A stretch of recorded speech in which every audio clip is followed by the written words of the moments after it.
कहानी का आगाज। आयमा एक डिलीवरी गर्ल थी।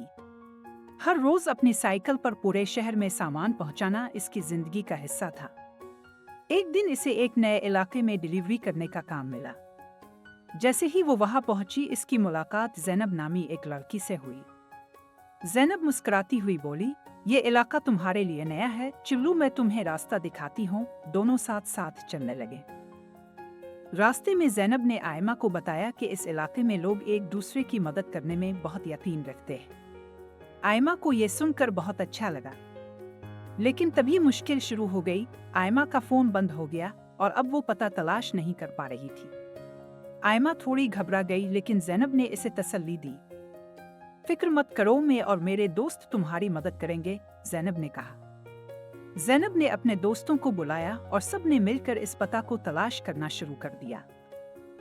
कुछ देर बाद वो इस घर तक पहुंच गए जहां डिलीवरी देनी थी। डिलीवरी में दवाइयां थीं जो इस घर के बुजुर्ग को फौरी चाहिए थीं। डिलीवरी देकर वापस आते वक्त आयमा ने ज़ैनब और उसके दोस्तों का दिल से शुक्रिया अदा किया। ज़ैनब मुस्कुराई और बोली, यही तो दोस्ती है, हमेशा साथ देना।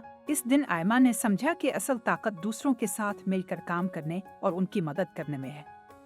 आयमा और ज़ैनब की दोस्ती वहीं से शुरू हुई और ये एक ऐसी याद बन गई जो आयमा कभी नहीं भूल सकती।